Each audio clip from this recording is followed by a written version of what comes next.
Hi ಎಲ್ರಿಗೂ good morning ಹೇಳ್ತಾ ಇವತ್ತು ನಾನು ಕಂಡುಬಿಟ್ಟಾಗಲೇ 7:55 ಆಗೋಗಿತ್ತು. ಫೋನ್ನ ಚಾರ್ಜ್ ಹಾಕಿ ನಾನು ಚಾರ್ಜ್ ಆಗೋಣ ಅಂತಂದರೆ ಈ ರೀತಿ ಆಗಿಬಿಡೋದಾ. ಆಮೇಲೆ ನಾವು ಗೊತ್ತಲ್ಲ ಮ್ಯಾಜಿಕ್ ಮಾಡಿ ಈ ರೀತಿ ಮಾಡಿಬಿಟ್ವಿ. ಟೆನ್ಷನ್ ತಗೊಳ್ಳೋಂಗೇ ಇಲ್ಲ.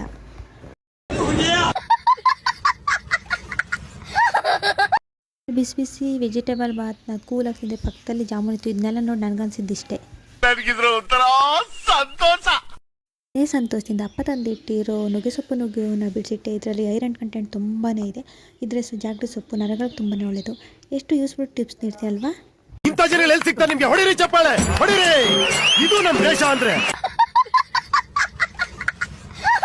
ಅಕ್ಕ ಇಷ್ಟೊಂದೆಲ್ಲ ಕೆಲಸ ಮಾಡಿ ಸಾಕಾಗಿದ್ದಾಳೆ ಅಂತ ಟೀ ಟೈಮ್ ನನಗೆ ಕಾಯ್ತಾ ಇತ್ತು. Happy tea time. Meenakshi, Meenakshi, ಎಂಥ ಒಳ್ಳೆ ಮಕ್ಕಳಿಗೆ ಜನ್ಮ ಕೊಟ್ಟೆ. ಒಂದೊಂದು ಮುತ್ತು ಕಡೆ. ಇದಾಗಿತ್ತು ಇವತ್ತಿನ mini vlog. Thank you for watching.